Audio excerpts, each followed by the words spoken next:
किसी ने बड़े कमाल की बात कही है कि ऊपर जिसका अंत नहीं है उसे आसमां कहते हैं, और इस जहां में जिसके प्यार का अंत नहीं है उसे माँ कहते हैं। नमस्ते दोस्तों, मैं हूँ आरजे कार्तिक। एक बड़ी छोटी सी कहानी है। जिन्होंने कहानी लिखी है वो कहते हैं कि मैं एक बड़ा अधिकारी बन गया। मेरे घर में सब कुछ था, खुशियां थी, लेकिन बस एक चिंता सताती थी, वो थी माँ की। मेरी माँ की एक आंख नहीं थी और मेरी माँ की कमर हमेशा झुकी रहती थी। इस बात से मेरी पत्नी को बड़ी चिढ़ होती थी कि हमारी सासू माँ बड़ी कुरूपा है, और मेरा जो बच्चा था वो भी बड़ा चिढ़ता था कि दादी की एक आंख नहीं है, दादी की कमर हमेशा झुकी रहती है और ये उठ करके आ जाती है हमारे लिविंग रूम में। जब मेरे दोस्त आते हैं तो उनके सामने आकर के बैठ जाती हैं और दोस्त दादी का मजाक उड़ाते हैं। उसको बिल्कुल पसंद नहीं था। तो मेरा बेटा और मेरी पत्नी दोनों मिलकर के मेरी माँ को इग्नोर किया करते थे, उन्हें साइड लाइन किया करते थे, बार बार उनका मजाक उड़ाते थे, और मैं चाह करके भी कुछ कह नहीं पाता था कि घर में क्लेश जो है शुरू हो जाएगा, गृह क्लेश होने लगेगा। बहुत सहता था, लेकिन समझ नहीं पाता था कि करूं तो करूं क्या। एक बार तो हद हो गई। माँ जो थी वो तानों से परेशान हो गई और कहने लगी कि बेटा मुझे तो गांव में छोड़ा, तेरे मामा जी मेरी देखभाल कर लेंगे, वहीं रह लूंगी। और जहां माँ मुझे कह रही थी वहीं मेरी पत्नी ने भी सुर में सुर मिला के कहा हाँ हाँ माँ जी को छोड़ाओ। मैंने कहा वहां कौन देखभाल करेगा? तो कहने लगे अरे मामा जी रख लेंगे और अपन थोड़ी सुविधाएं करके आ जाएंगे, चिंता क्यों करते हो, हम जाएंगे ना, सब ठीक करके आ जाएंगे। ना चाहते हुए भी मैं माँ को अपने गांव में वापस ले गया और वहीं छोड़ करके आ गया बेमन से। वापस शहर में आ गया।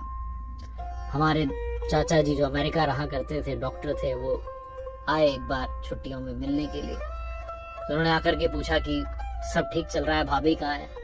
तो मैंने कहा माँ तो गांव चली गई है। तो उन्होंने कहा चलो सब मिलने चलते हैं भाभी से।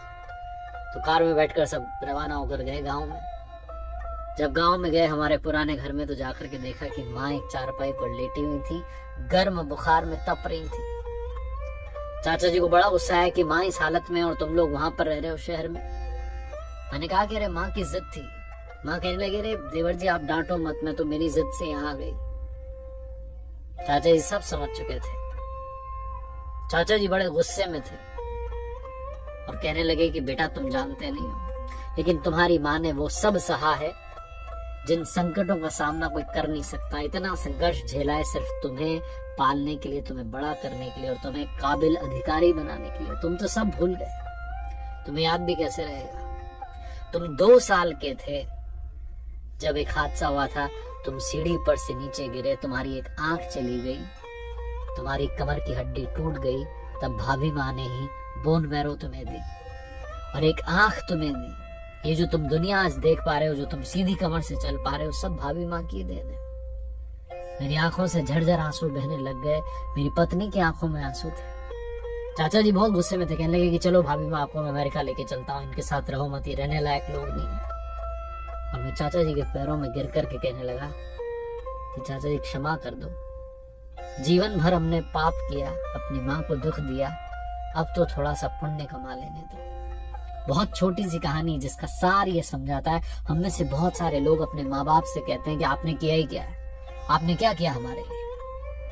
ये बात कहने से पहले 100 बार नहीं, 1000 बार नहीं, अनंत बार सोचिएगा, क्योंकि माता पिता ने वो सब सहा है जिसकी वजह से आप आज मुस्कुरा रहे हैं। जीवन में सबसे बड़ा सम्मान अपने माता पिता को दीजिए।